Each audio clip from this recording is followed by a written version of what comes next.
Hello guys, how you doing? Welcome back to Only by the Regens. So this will be the final youth intake of this series. Now, our new assistant manager, Yao Ventura, our old one, Tasotti, actually retired at the end of last season. So we promoted this guy up from the under-18s. I think he was the assistant manager of the under-18s. We just promoted him to be the first team assistant manager. Now, he singled out Cal Perez as possibly one of the best players of his generation. So let's have a little look at Cal Perez. So he's 16, he's actually American, and he does look very, very good. So obviously, he's cam as well. We always seem to get cams, I don't know why. But no, he does look really, really good for a 16-year-old. So we go on his reports, and look at that. 4.5 star, including the black star. Potential to be world class, so that's probably the first, if he obviously reaches potential, he'll be the first world class American on this save. So that looks good. Is he like dubbed anyone, or he's English as well, so he might end up playing for England. It would make more sense, wouldn't it? I'm his favoured personnel already, but yeah, it's pretty sweet. He was actually born in America and just spawned in my youth candidates. Interesting. So let's have a little look at the other youth candidates, see if there's literally no one. Remember in the last episode, before we played Benfica, we briefly looked how they were doing in the Portuguese Premier League. Now, we saw that Estoril were top at that time. I thought it was strange, but I didn't really look too much into it. I decided to look into it now, and they are rich, which obviously means they've been taken over by yet another tycoon. So, Estoril are probably the new face of Portuguese football. Their stadium is how big? A 5,000 all-seater. And, you know, the tycoons allowed them to spend 12 million this season. They're currently second, a point behind Porto. It's going to be very interesting. The Portuguese league is just tycoons just change everything. On to the recap. So we've only got a few games to cover this time. So we played Norwich after Chelsea, played them away from home in the Premier League, beat them 3-0, Dino scoring 2 and Sasha Ball scoring 1. Then we had Chelsea again in the Capital One Cup final, beat them 8-2. Mourinho must be absolutely livid at the amount of goals his side's conceded against us so far this season. But this was a weird game. I mean, they took the lead in the 3rd minute through Mario Babic, who's a right back. He's a Croatian right back, Regen. And then we kind of went on a bit of a rampage. We had Hansen making it 1-1. Sandoval made it 2-1. Villa made it 3-1. Turnbull made it 4-1. And then Babic got sent off. So the Chelsea were down to 10 men. Sandoval then made it 5-1. Sasha Ball scored 2 just before half-time to make it 7-1. And yeah, so Chelsea at half-time had 10 men and they were losing 7-1. So the second half wasn't really as exciting as the first. Well, it was nowhere near. We only scored 1 goal through Sandoval to complete his hat-trick. They did pull one back with a hazard penalty, but an 8-2 victory. Chelsea only had 2 shots on target. It was a fantastic game. It was pretty easy, to be honest. Then we played Newcastle away from home. Comfortable game. They did score 2 late goals. Just to be annoying, I guess. But Dino got a hat-trick and Sasha Ball got 1. And we played Bolton in the FA Cup quarter-final, I think that is. We beat them 5-1. We rotated the squad. I mean, Bolton are in League 2, so for them even to score a goal was quite embarrassing. But Dino got 2, Cresswell got 2, and Hurst scored 1. Then the final game was the return leg of the Champions League last 16. And we beat them 3-1, again, kind of like a rotated side. Hurst got 2 and Dino got 1. So in today's episode, we're going to play Everton. And instead of playing the first leg of the quarter-final, like I said at the end of the last episode, we're going to play the United game and kind of leave the quarter-final for both legs of the quarter-final for the next episode. So this is how the Premier League table is looking at the moment. There has only been 3 games since I last covered it. So other than ourselves, because we're really running away with it at this point, the top 4 looks like it'll be the same top 4 come the end of the season. There's such a big gap from 4th to 5th that I can't see QPR catching Chelsea up when they've played 1 more game. So they've only got 8 games left and there's a 15-point gap. Other than that, Spurs have actually rescued themselves a little bit. They've put together a good run of form. And there's now a 7-point gap between them and Brentford, who are in 18th. And they've got a game in hand as well. So if you're a Spurs fan, that's decent. You don't really want to see your club getting relegated. But if you go on player stats here, you've got Sasha Ball leading the goals, scoring 34 in 28. Lorenzini's leading the assists. He's got 23 assists. And Raheem Sterling is leading the average rating with an 8.68. Also, if Sacha Boey manages to score a goal in this episode, he'll have the most league goals for the club. He's currently level with Roger Hunt on 245, so that would be an insane achievement for his age. He just looks like he's getting better and better. Before we go into the Merseyside derby against Everton, we'll check out their team. They're currently managed by Jurgen Klopp. They are in 9th place in the Premier League. Let's have a little look at their landmarks. So, they failed financial fair play regulations in 2019, then got took over, and then they failed financial fair play again in 2021. So that's an achievement in itself. Now let's have a little look at their squad. So their best player, well their most valued player at the moment, is a guy called Craig French. He's an American goalkeeper and he looks outstanding, doesn't he? Holy shit, his average ratings aren't the best. Well, they haven't been the best since he's moved to the Premier League. The next guy is Oscar Bermudo, who's also a regen. Looks okay. They've got Neil Maupay. He's always decent. He's a good little striker. They've got Saul, who starts off at Atletico, I think. And they've got Bakali. So they've got a few good players, but again, we should really be beating everything comfortably. Interestingly, we haven't actually lost a Merseyside derby in this save. I didn't actually know this until I actually just checked, but it's quite incredible, isn't it? We've played 27 games. We've won 22, drawn 5, we've scored 88 goals, we've conceded 21, we have a goal difference of 67. But yeah, we've definitely got the edge in today's game. So let's go into the first game. So Norbert expects them to play a 4-4-2 formation.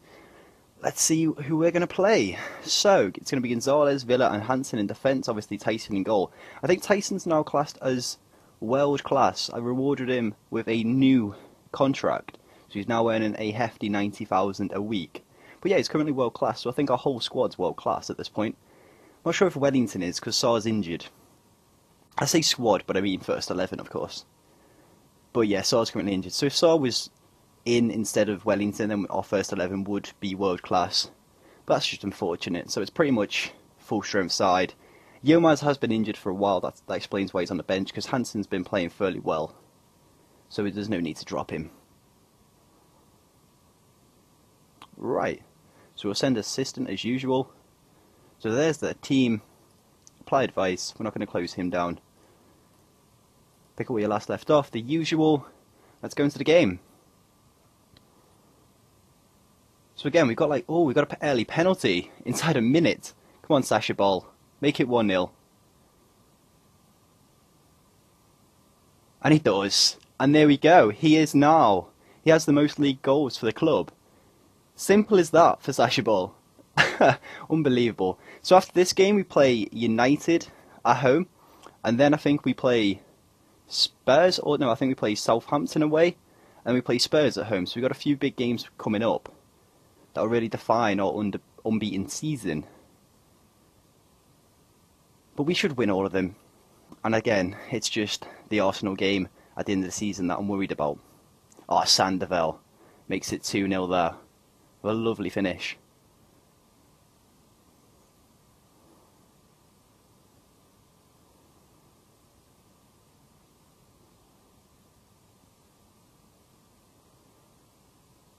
Bowl's off the pitch. He's picked up a knock, or I think he's okay. Nothing's come up. Come on, Turnbull. Couldn't find Diana. Oh, Gonzalez misses it, and Maupay forces a save out of Tyson. But Tyson's been solid in goal this season. He's been incredible. Oh, Everton have a chance, and Zapata makes it 2-1. And to be fair, you know, according to the match stats, this game's been rather tight. Wasn't really expecting that, to be honest.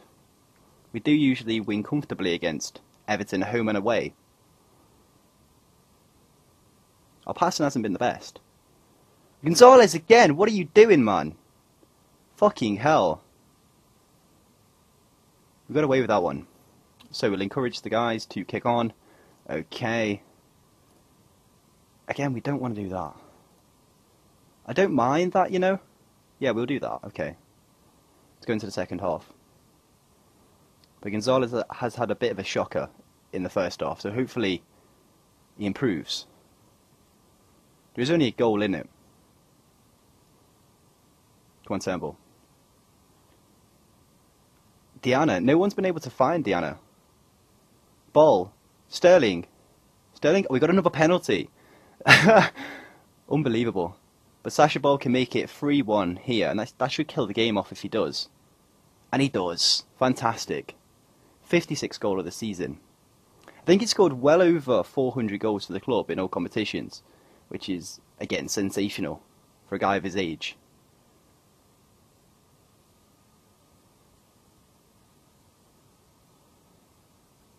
We don't want them to score another. Come on, tackle him. Oh, good save by Tyson. Thought that was in. We're going to tell them to concentrate. Because again, Everton is still in this. If they get one goal back, then they'll have the momentum. Oh, good tackle by Hansen.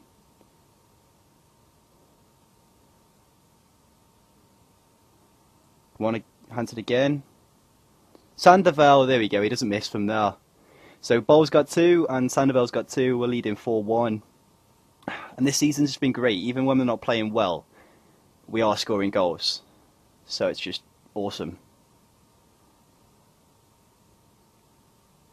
Oh, Lorenzini's been injured, that is not good.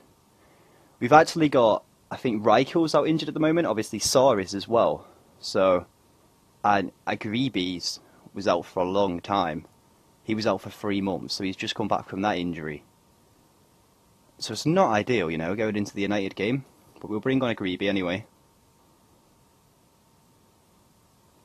Let's just hope the Lorenzini injury isn't that bad.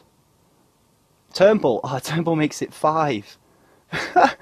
This is just so brutal, you know. Ball with the assist.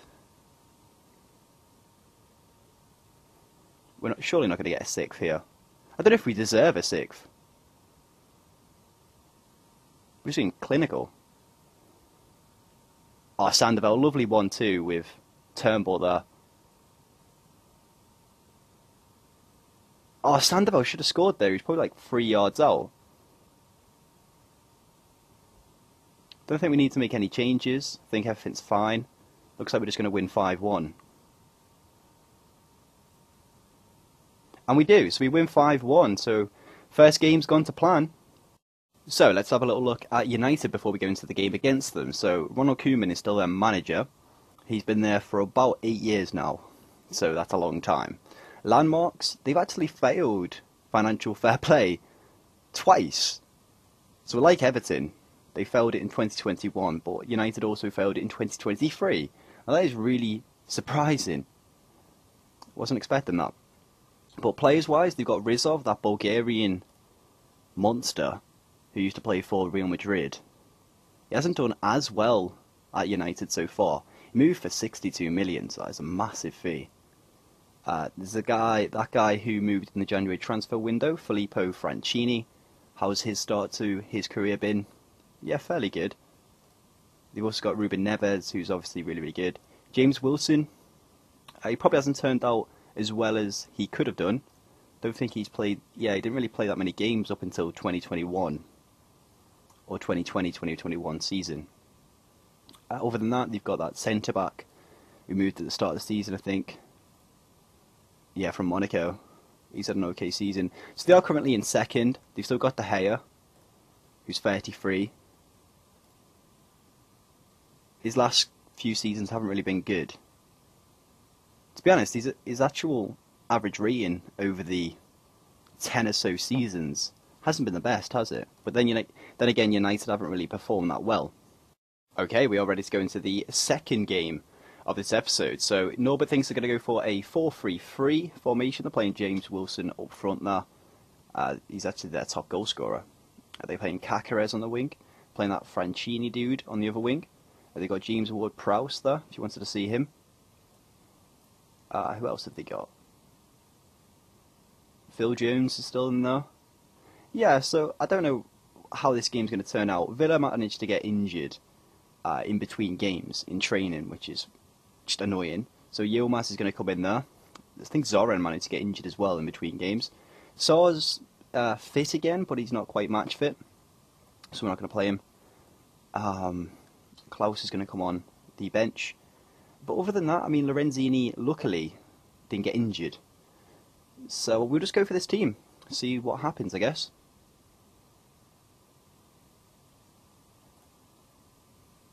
No comment, yeah. Yeah, that's fine. And let's go. So, if we beat United here, United are the only other team who have taken points from us this season. And Wilson nearly scores there inside 3 minutes. But once we get going in this game, I think we should win. As long as we don't lose, obviously. But I would be really, really surprised if we did lose.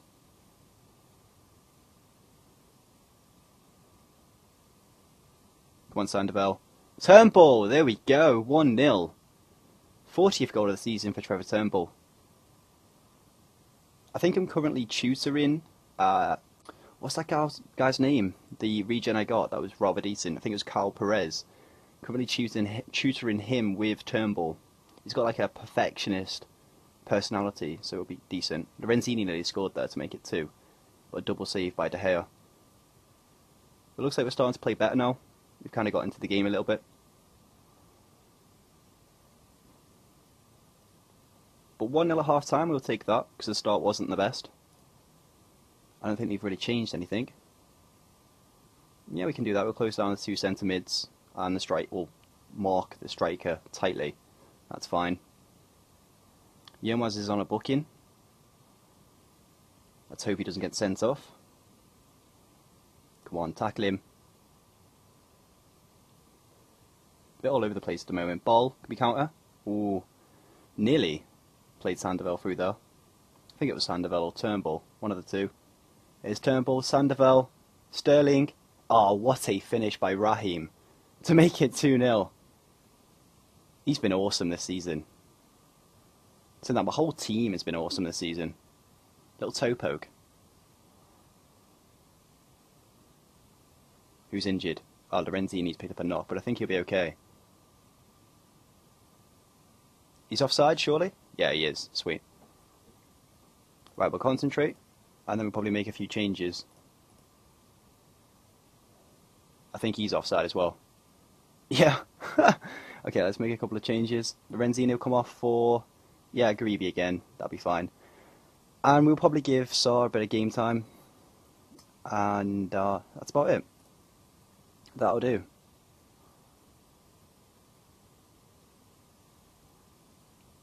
Appears to have frozen on the screen. Alright, there we go.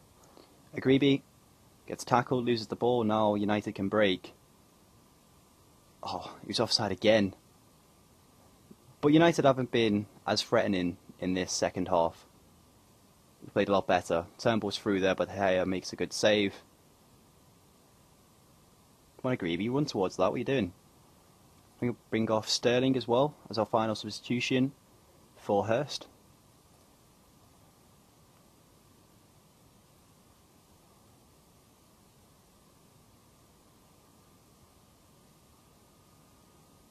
Sandoval.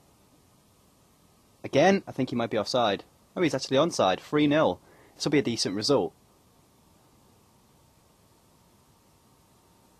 Nice assist for Greeby as well. He did look kind of offside.